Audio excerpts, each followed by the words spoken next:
నమస్తే, welcome to Vishwam TV. Phone tapping వ్యవహారానికి సంబంధించి కేటీఆర్ను విచారిస్తుంది సిట్ బృందం. మాట్లాడదాం. మనతో పాటు వలిగొండ మాజీ జెడ్పీటీసీ మొగుళ్ళ శ్రీనివాస్ ఉన్నారు. అన్న నమస్తే. నమస్తేనే. ఎట్లా చూస్తున్నారు కేటీఆర్కి సిట్ నోటీసులు ఇవ్వడం అనేది? రాజకీయ కక్ష సాధింపా, లేదంటే నిజంగానే ఫోన్ ట్యాపింగ్ చేసిండు కాబట్టి నోటీసులు ఇచ్చారు అనుకుంటున్నా? అన్నారు గత 2 సంవత్సరాలుగా సీరియల్గా జరుగుతున్నది. ఈ విచారణ జరుగుతున్న తీరును చూసినట్టు మనకు స్పష్టంగా అర్థమవుతుంది. ఇది పూర్తిగా కక్ష సాధింపులో భాగంగానే జరుగుతున్నది. రెండో విషయం ఏంటంటే, ఈ ముఖ్యమంత్రి గారు డైవర్షన్ పాలిటిక్స్ చేస్తూ ఉంటాడు. ఈ డైవర్షన్ పాలిటిక్స్లో భాగంగానే ఇప్పుడు ఫోన్ ట్యాపింగ్ పేరు మీద, సిట్ విచారణ పేరు మీద కేటీఆర్ గారిని పిలుస్తున్నారు. ఈ మధ్య మనకు తెలుసు, గత వారం రోజుల క్రితం ఏం జరిగిందో.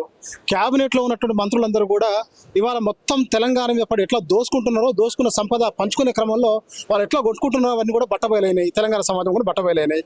హరీష్ రావు గారు కూడా మీడియా ముందుకు వచ్చి మొత్తంగా సింగరేణి బొగ్గు వ్యవహారాలకు సంబంధించి కాంట్రాక్టులన్నీ కూడా ఏ పద్ధతిలో అక్రమాలు జరుగుతున్నాయో, వేల కోట్ల రూపాయలు ఎట్లా అవినీతి పాల్పడుతూ మొత్తం బట్టబయలు చేసిన తర్వాత స్వయంగా ముఖ్యమంత్రి గారు బామ్మడి సృజనారెడ్డి గారే దాంట్లో ఇన్వాల్వ్ అయి ఉన్నాడు. ఆయన కింగ్ పిన్ గా వ్యవహరిస్తూ ఇదంతా నడిపిస్తున్నాడని చెప్పిన తర్వాత మొత్తంగా ఇలా రేవంత్ రెడ్డి గారు మొత్తంగా ప్రజల ముందు దోషంగా నిలబడే పరిస్థితి. వాళ్ళందరూ కూడా ఒక దండుపాలెం ముఠా లాగా ఏ రకంగా ఈ తెలంగాణ దోసుకుంటారో ప్రజలకు అర్థమైపోయింది. కాబట్టి ప్రజల దృష్టిలో డైవర్ట్ చేయాలి. ఈ డైవర్షన్ లో పార్టీలో భాగంగానే సిట్ విచారణ పేరు మీద హరీష్ రావు గారిని కేటీఆర్ గారు పిలుస్తారు తప్ప దీంట్లో ఏమీ లేదు. ఈ విచారణతో ఏమీ జరగదు. ఇది మీ కేటీఆర్ గారు ముందు నుంచి చెప్తున్నట్టుగా ఇది పూర్తిగా ఒక లొటపీస్ కేసే. దీంట్లో ఏమీ లేదు, ఏమీ జరగదు కూడా. ఇలా పోతూ కేటీఆర్ గారు చెప్పినట్టుగా ఏ చిన్న తప్పు కూడా చేయలేదు. ఏ చిన్న తప్పు చేయాలని దేనికి భయపడాల్సిన అవసరం లేదు. తప్పు చేస్తే భయపడతాం, దేని ప్రాణాలకైనా ఎంతవరకైనా సిద్ధం. మేము ఎక్కడ చిన్న తప్పు చేయలేదని కేటీఆర్ గారు చెప్పినట్టుగా మేము సంపూర్ణంగా విశ్వసిస్తున్నాం. ఎటువంటి తప్పు కూడా కేటీఆర్ గారు చేయలేదు. కేవలం డైవర్షన్ పాలిటిక్స్ లో భాగంగా మొత్తం డైవర్ట్ చేయాలి కాబట్టి డైవర్ట్ లో భాగంగానే ఈ విచారణ పేరు మీద పిలుస్తున్నారు. మొన్న హరీష్ రావు, ఇవాళ కేటీఆర్, రేపు కేసీఆర్ కూడా ఇదే ఫోన్ ట్యాపింగ్ అంశానికి సంబంధించి నోటీసులు ఇచ్చి పిలుస్తారు అని చెప్పేసి చెప్తా ఉన్నారు. ఒకవేళ కేసీఆర్కి నోటీసులు ఇస్తే దాన్ని ఎట్లా చూస్తారు? మేము ఏమంటున్నామంటే, అధికారం ఉంది కదా అని చెప్పేసి అధికారాన్ని అడ్డం పెట్టుకొని ఈ పద్ధతిలో ఇవాళ ప్రతిపక్ష పార్టీలను ఇబ్బంది పెట్టే ప్రయత్నం ఒక దిక్కున చేస్తున్నారు. మీరు ఆత్మస్థైర్యాన్ని, ఆత్మస్థైర్యాన్ని దెబ్బకొట్టే ప్రయత్నం మీరు చేస్తున్నారు. కానీ ఇవాళ కార్యకర్తలుగా మేము ఎవరైనా కూడా ఆత్మస్థైర్యం కోల్పోవట్లేదు. ఇది ఏమి కూడా జరగదు, దీంతో ఏమి జరగదనేటువంటి విషయం తీర్థనం అయిపోయింది. ఇప్పటిదాకా మనకు తెలుసు, కాలుష్యం కమిషన్ పేరు మీద జరిగిన విచారణ కానీ, విద్యుత్ కొనుగోలు పేరు మీద జరిగిన విచారణ కానీ, ఈ కార్ రేసు సంబంధించిన విచారణ కానీ ఏం జరిగింది? కాలుష్యం కుంభకోణంలో వాళ్ళకి తెలియదో మనకు తెలుసు కదా. 1,00,000 కోట్ల అవినీతి జరిగింది అంటారు. 94,000 కోట్ల రూపాయలు పెట్టుబడి పెట్టిన దాంట్లో 1,00,000 కోట్ల అవినీతి జరిగిందని మాట్లాడినటువంటి ఇవాళ వాళ్ళందరూ కూడా కేసీఆర్ కూడా విచారణ పిలిచి మీ సునకానందం కేసీఆర్ని విచారణ పిలవగలిగిన అంటే సునకానందం పొందగలుగుతారేమో. రేపు ఫోన్ ట్యాపింగ్ కేసులు కూడా మీరు పిలిచి అట్లా ఎవరు సునకానందం ఉంచారేమో, కానీ ఇంకోటి ఏం కాదు. రెండవది ఏంటంటే, మనకు అందరూ కూడా తెలుసు, ఈ ముఖ్యమంత్రి మన దురదృష్టం ఏంటంటే, ఆయన ఓటుకు నోటు కేసులు అడ్డంగా దొరికి జైలుకు పోయినటువంటి ఒక నేరగాడు. ఇవాళ ఆయనకున్న ఆలోచన ఏంటంటే, నన్ను అందరూ కూడా ఓటుకు నోటు కేసులో జైలు పోయినటువంటి దొంగలాగా చూస్తున్నారు కాబట్టి అందరికింత అందరినీ ఏదో ఒక రకంగా జైలు పంపించడం ద్వారా, ఆరోపణ చేయడం ద్వారా నేను ఒక్కనే కాదు వాళ్ళు కూడా అని చెప్పేటువంటి ప్రయత్నం వాళ్ళు చేస్తున్నారు. కానీ ఆయన ఉన్నట్టుగా అందరూ ఏమి ఉండరు. ఇవాళ చూస్తున్నాం కదా, ఆయన ముఖ్యమంత్రి అయిన తర్వాత బాధ కలిగించే విషయం ఏంటంటే, ఈ తెలంగాణ ఉట్టిగా రాలే. ఎంతో మంది బలిదానాలతో ఈ తెలంగాణ రాష్ట్రం వచ్చింది. ఇలా అందరూ ఆశ అనుకున్నట్టుగానే తెలంగాణకు వచ్చినటువంటి ముఖ్యమంత్రి ఇలా చంద్రబాబు నాయుడుకు పాలేరు లాగా వ్యవహరిస్తూ మొత్తం కూడా తెలంగాణ ప్రజల ఆకాంక్షలకు వ్యతిరేకంగా పనిచేస్తున్నాడు. ఇవాళ మొత్తం కూడా సీమాంధ్ర పెట్టుబడిదారులకు వాళ్ళ కన్సర్న్లలో పనిచేస్తున్నట్టు మనకు చాలా స్పష్టంగా కనబడుతున్నది. ఇవాళ చాలా బాధ కలిగించే విషయం ఇది మాత్రం. ఆయన విచారణ పేరు మీద ఎన్ని కేసులను పెట్టుకోవచ్చు, ఎంత విచారణ జరుపుకోవచ్చు, ఎవరు ఇక్కడ భయపడేటోడు లేడు.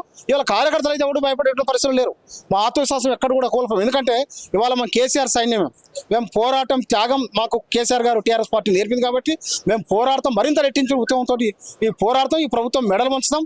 ఇవాళ ఇంకోటి ఏంటంటే, ఈ ప్రభుత్వానికి అధికారంలో రావడం కోసం అడ్డగోలుగా హామీలు ఇచ్చారు. 6 గ్యారెంటీలు, 420 రకాల హామీలు ఇచ్చారు. ఏది నెరవేర్చేటువంటి ప్రభుత్వం పరిస్థితిలో ఈ ప్రభుత్వం లేదు. ఆ ముఖ్యమంత్రి ఇంతమందికి మంత్రిగా చేసిన అనుభవం కూడా లేదు. ఆయనకు పాలన అనుభవం లేదు. ఏం చేయాలో తెలియదు. ఆర్థిక పరిస్థితి ఎట్లా మెరుగు చేయాలో తెలియదు. ఇవాళ అన్ని వర్గాల ప్రజల్ని ఇవాళ మోసం చేసి రోడ్డు మీద ఉన్నారు. వాళ్ళని ఎప్పటికప్పుడు డైవర్షన్ చేయడంలో భాగంగానే ఈ రకంగా ఏదో ఒక రకంగా కేసులని, అదని ఇదని పత్రికలు కూడా ఆ పద్ధతిలో వార్తలు రాయించి ప్రజల మైండ్ డైవర్ట్ చేసేట ప్రయత్నం చేస్తున్నారు. కానీ ప్రజలకు వాస్తవం అర్థమైపోయింది. ఈ ముఖ్యమంత్రిని అన్యాయంగా ఈ మాటలు నమ్మి మనం మోసపోయినటువంటి విషయం ప్రజలకు అర్థమైపోయింది. మొన్న జరిగినటువంటి సర్పంచ్ ఎన్నికలలో కూడా సుమారు 40% సర్పంచ్ని ఇవాళ బీఆర్ఎస్ పార్టీ కైవసం చేసుకుంది. అంటేనే ఇవాళ కాంగ్రెస్ పార్టీ పట్ల ఎంత వ్యతిరేకత ఉందో మనకి వాళ్ళు అర్థమవుతుంది. ఈ విషయాన్ని మనకంటే ఎక్కువ ఆ ప్రభుత్వం అర్థం చేసుకుంది కాబట్టి వాళ్ళు బెంబెలెత్తిపోతున్నారు. ఒక దిక్కు నుంచి సర్పంచ్ ఎన్నికలలో వాళ్ళకి వచ్చిన వ్యతిరేక ఫలితాలు, రెండో దిక్కు నుంచి వాళ్ళ కేబినెట్ మంత్రులందరూ కూడా వాళ్ళు సంపద దోసుకున్న సంపదలో పంచుకునే క్రమంలో వచ్చిన పంచాయతీలు కొట్లాటలు, ఒకరి మీద ఒకరి నమ్మకం లేదు, ఒకరి మీద ఒకరి విశ్వాసం లేదు, ఒకరినొకరు తిట్టుకుంటారు, పత్రికలు అడ్డం పెట్టుకొని విమర్శ చేసుకుంటారు. మూడో దిక్కు నుంచి బలమైన ప్రతిపక్షం. ఇవాళ హరీష్ రావు గారు కానీ కేటీఆర్ కానీ అసలు ఏ పద్ధతిలో వాళ్ళని నిర్వహిస్తారో చూస్తున్నాం కదా.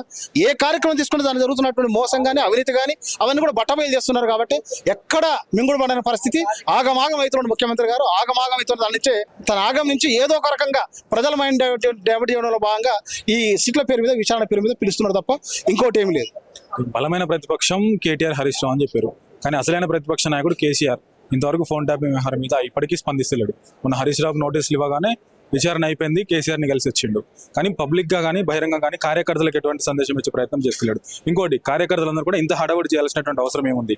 ఈ కేసు ఒకవేళ లొటపీస్ కేసు అయినప్పటికీ, ఏమీ లేకపోయినప్పటికీ ఎందుకు కార్యకర్తలందరూ కూడా ఇంత పెద్ద ఎత్తున హడావుడి చేస్తున్నారంటే ఏం చెప్తారు? ఒకటి, ఇప్పుడు కేసీఆర్ గారు ప్రతి సందర్భంలో వచ్చి మాట్లాడాల్సిన అవసరం లేదు. బీఆర్ఎస్ పార్టీ కార్యకర్తలుగా మేము అందరం మాట్లాడుతున్నామంటే, నాయకులందరూ మాట్లాడుతున్నారంటే కేసీఆర్ గారు మాట్లాడినట్టుగానే లెక్క.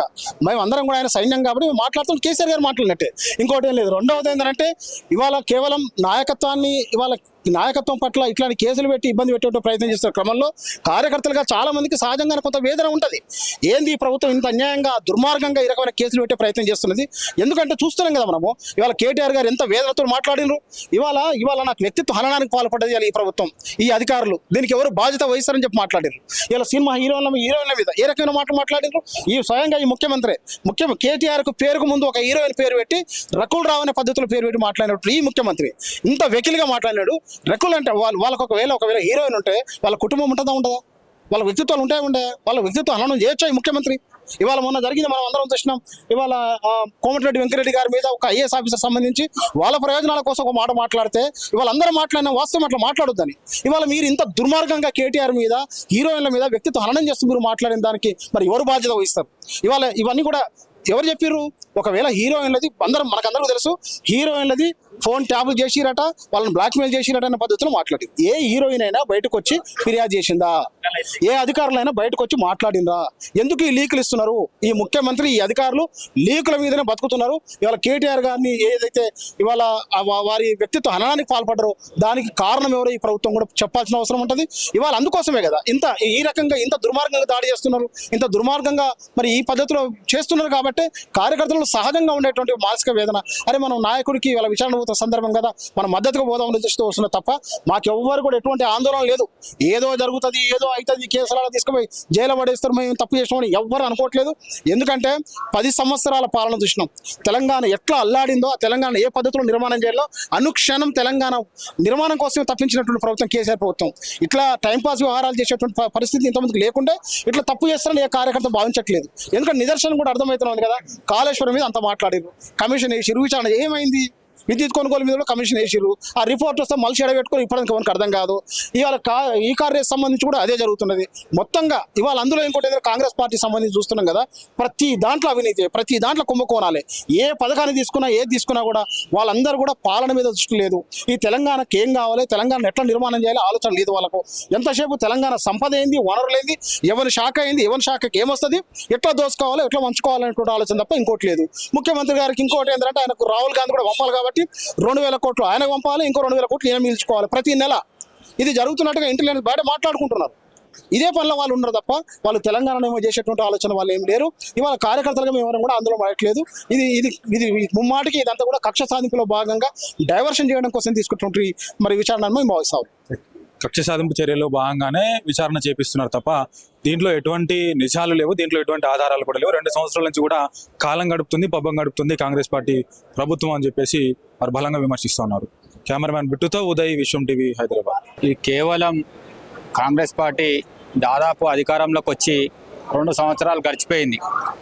మరి వాళ్ళు ఎన్నికల్లో ఇచ్చిన హామీలు దాదాపు 420 హామీలు ఇచ్చి 6 గ్యారంటీల పేరు చెప్పి 6 గ్యారంటీల్లో భాగంగా 13 అంశాలను అందులో చేర్చి ఏ హామీ కూడా నిలబెట్టుకోకుండా పూర్తి స్థాయిలో కేవలం ఒక ఫ్రీ బస్సు తప్పితే ఏది కూడా పూర్తి స్థాయిలో ఇవాళ అమలు కాని పరిస్థితి ఉంది.